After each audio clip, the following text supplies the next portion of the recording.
Assalamualaikum, hai semua viewers. Okey, hari ni Kak Zaida nak share resepi gulai ketumbar gajus. Ya. 2.5 tadi ya. Okey, alhamdulillah kita berusaha sangat menerima kunjungan daripada kumpulan pewarni UiTM Johor. Nak mula masak, ya. Kita kena panaskan minyak. Ni kita letak minyak biasa dulu, jangan minyak sapi, minyak biasa dulu. Saya masak 4 ekor terus untuk puan nanti, ya. So kita panaskan minyak ni, dah panas, kita masukkan semua bawang Holland. Okey, kita goreng bawang ni. Tak payah garing tapi layu. Saya nak masuk semua ni. Cili hijau ataupun cili padi, bawang putih, halia, lada hitam, gajus. Kita nak goreng sampai dia lecuh. Okey, bawang Holland ni dia putih. So lauk kita hari ni kita nak jadikan dia tidak warna coklat. Jadi kita cari bawang yang putih lah supaya bila kita masak lauk dia tu putih. Kalau pun guna bawang merah dia akan jadi warna gelap sikit nanti. Itu beza dia. Okey, yang ni dah boleh angkat. Saya masak ni 4 ekor ya, untuk 4 ekor.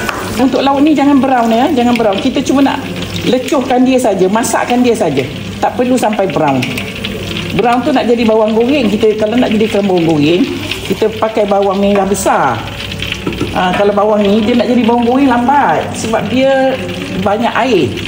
Ya. Okey, kita nak masukkan bay leaf dan 3 sekawan.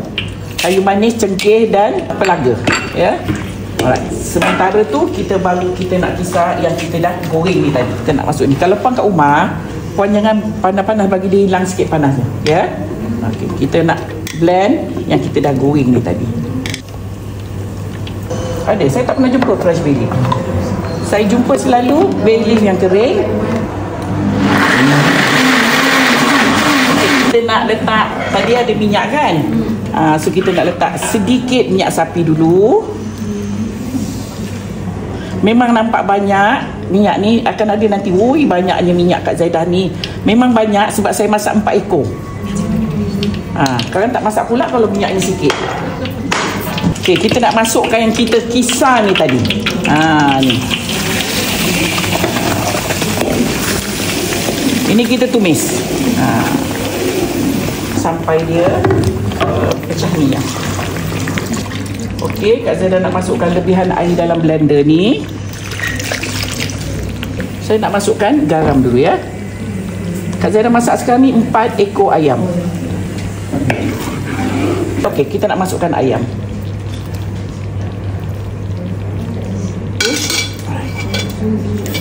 Okey, kita balik-balik dia. Okey, kita nak tambah air ikut kepekatan yang perempuan suka. Kak Zaidah nak masukkan batang ketumbar ni. Batang ni batang dia. Nah, kita nak masuk yogurt. Yogurt ni puan, kalau puan beli yogurtnya tu kena kocok. Kocok tahu tak kocok?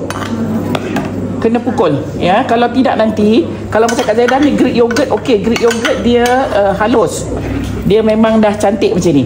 Kalau yogurt yang biasa-biasa tu ada berbiji-biji keras. So puan kena beat sampai dia lembut. Kalau tak nanti bila dia berbiji masuk dalam lauk, dia nak hancur lama tau. Nanti kuah puan berbiji-biji yang putih. Okey, Kak Zaidah nak masukkan minyak sapi. Ini tambah kat atas. Kita tambah macam ni. Okey, dia ada 2 cara minyak sapi ni ya. Satu, kita tumis. Panaskan dan kita tumis dengan bawang-bawang ke apa. Bila puan buat keadaan macam tu, dia akan rasa lemak bercampur dengan bawang. Kalau macam ni puan letak kat atas, tadi kan kita letak sikit dah ya. Sekarang ni kita letak ni, bila puan makan, puan akan rasa pure minyak sapi. Sekarang ni kita baru nak masukkan daun ketumbar. Kalau puan tak suka, boleh gantikan dengan daun sup, walaupun bau dia agak berbeza.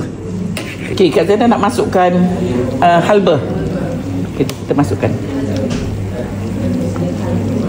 Ini datangkan bau puan, dia ada bau aroma. Okey, kita balik-balik aje. Okey, dah pun siap lauk kita. Ni rupa dia puan. Nampak? Ni sedap dia. Alhamdulillah dah pun siap resepi kita hari ni, iaitu gulai ketumbar gajus buat tetamu Kak Zaidah. Untuk perempuan di luar sana, selamat mencuba.